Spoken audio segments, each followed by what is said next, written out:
The chief technology officer of Facebook says he did not know about a massive purge of millions of fake accounts last year. The company announced last April it was deleting fake accounts in response to the rise of fake news online.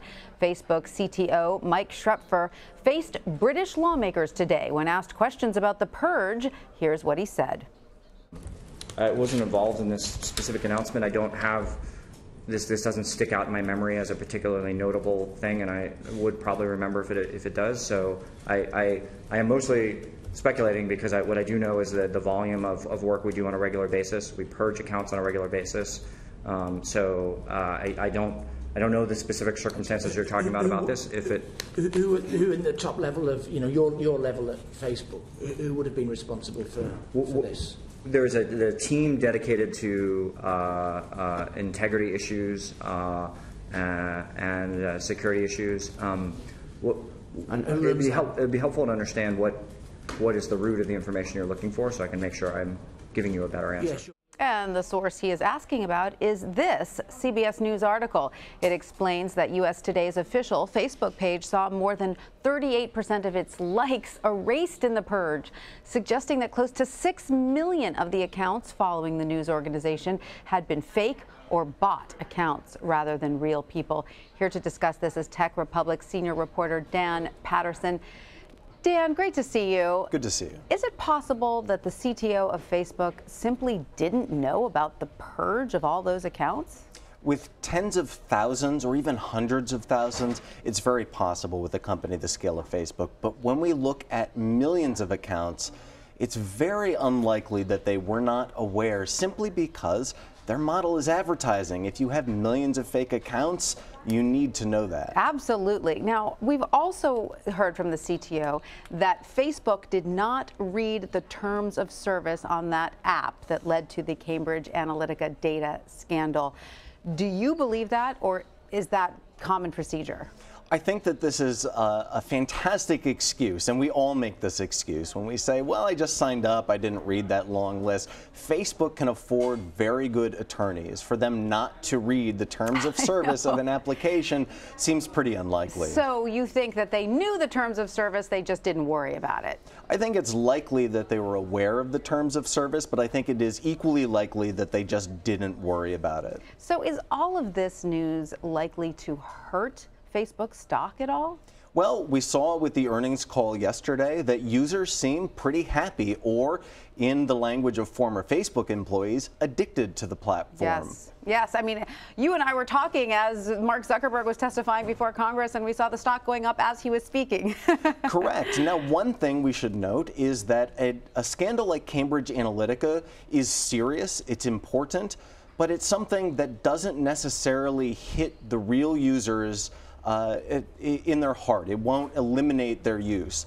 However, shareholders will certainly be impacted by millions of fake accounts. There used to be a saying in advertising, 50% of my advertising is wasted, I just don't know which 50%. Absolutely. With Facebook, if these are fake accounts, now you know which advertising dollars were wasted.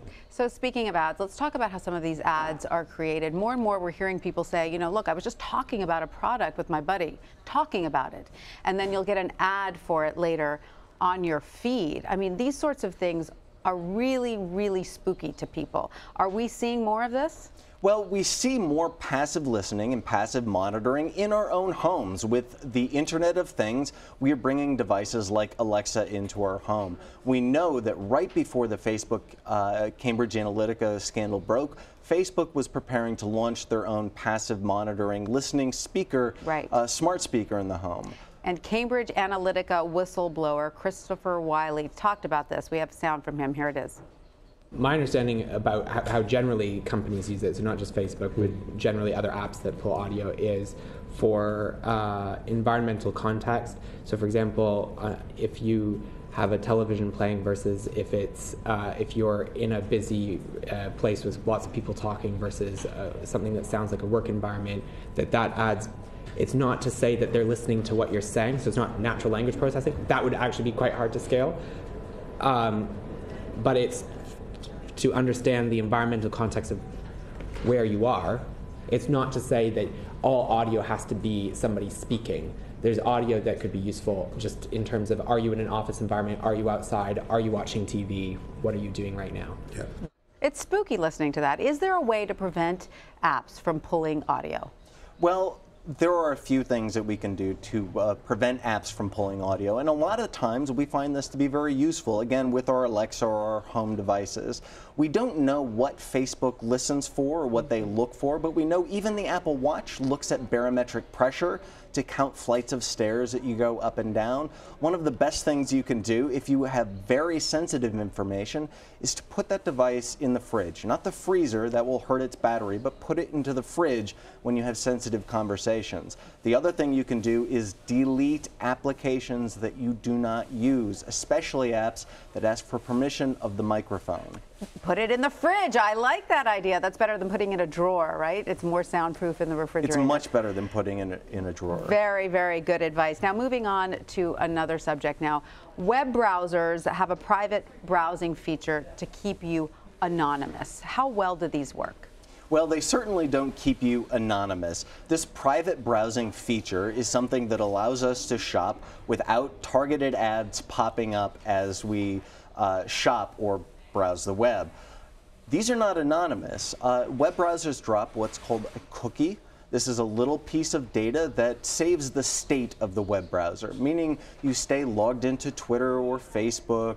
It will remember your recommendations, and generally consumers like this. In fact, websites use this to track users and to serve targeted advertising in a pretty benign way. But third-party advertisers and third-party cookies could send data and profile you to places that you are not aware of. So do you have any tips for blocking those? There are a few tips for blocking these cookies. One is to simply clear your cache and cookies on a regular basis. Another thing you can do is download a VPN. Proton Mail, the encrypted email service, makes a VPN, and ProXPN is a very good, affordable VPN. Another thing you can do is use a password manager to make sure you use long and encrypted or long and diverse passwords for every site that you visit. Now, all of this just works for web browsers, but not for Facebook, right?